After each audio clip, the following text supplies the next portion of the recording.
اپالو 11 میشن چې سپوږمۍ ته د انسانانو ښکته کولو اولنی میشن و په تېره برخه کې پې موږ خبرې وکړې او ورسره هم مو د دغه کال یعنې 1990 د اپالو 12 میشن ذکر هم کړی و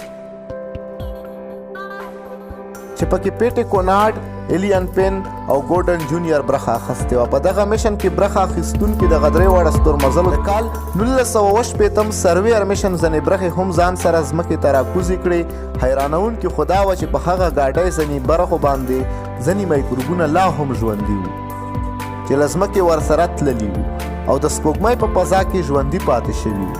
همدغه وجه ده چې اوس کله هم ساینسپوهان خلایي ګاډۍ یا دوربینونه په داسې ځای کې نه ښکته کوي چېرته چې د ژوند آثار لږ هم چانس وي، ځکه چې د ځمکې جراثیمو د خلا د جراثیمو ترمنځ توپیر بیا څرګند نشي پاتې کېدی. که چېرته بیا انسانان د خلا په کوم مقام ژوند مومي نو دا پته به نه لګي چې بکټریا د ځمکې نه تللی که د خلا پیدایښت دی. په کال 1989 کې د اپالو 12 په نوم میشن د دریو کسانو میشن د سپوږمۍ په لور لاړو چې پکې درې کسان سپوږمۍ مزل کوونکي سپاره په سپوږمۍ کې 1 ساعته وخت تیر کړو. ډېرې نورې نمونې د ازموینې دپاره راټولې کړې. ښه په کامیابه توګه اپالو 12 میشن راستون شو او بیا اپالو 14 هغه میشن و چې په 11 اپریل کال 1980 کې له ځمکې سپوږمۍ ته والوته. د 2 ورځو تېرېدو وروسته د راکټ د اکسیجن یو ټانک کې چاودنه وشوه او له ځمکې دومره لرې چې له دې ځایه یې هیڅ مدد نشو کېدی. ساینسپوهانو د دغه راکټ سوارو جیم لول، جیک او فریډ مرګ یقیني وباله چې هغه درې واړه ژوندي پاتې کېدل ناشونې خبره ده، ځکه چې د دغه ټینک له چاودنې وروسته په راکټ کې دومره اکسیجن بچ پاتې نه و چې د توانۍ او د سوانګ مواد لپاره په کار راغلی وي او هم اکسیجن په سوځولو سره راکټ کې ټول سیستم فعال وي. خو د ژوندي پاتې کېدلو لپاره 2 لارې وي. یو خو دا چې د کوزیدونکي خلایي ګاډۍ حصه باندې هغه د سپوږمۍ په مدار کې پاتې کېدونکي راکټ په حصه کې پاتې شي او راکټ بند وساتي، اکسیجن په کار رانه ولي، او که په راکټ کې پاتې کېږي نو د اکسیجن سوځولو ورته د ځان وژل وو.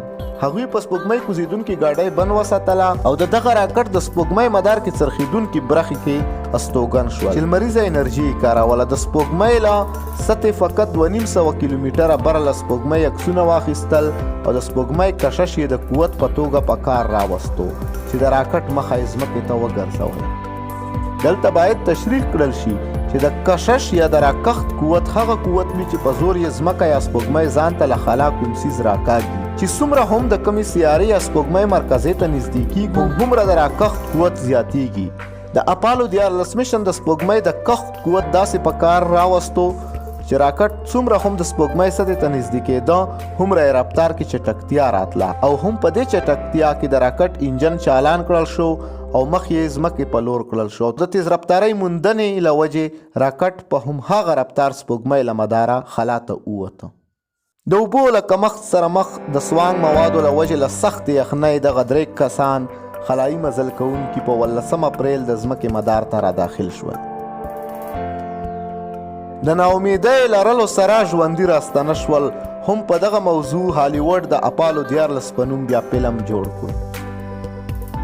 په 1980 د جنورۍ په 11 ناسا د اپالو 14 میشن سپوږمۍ ته روان کړو. ایلن شپرډي، ایډ ګریمشل، سټورټ روسا د دغه میشن حصه وو.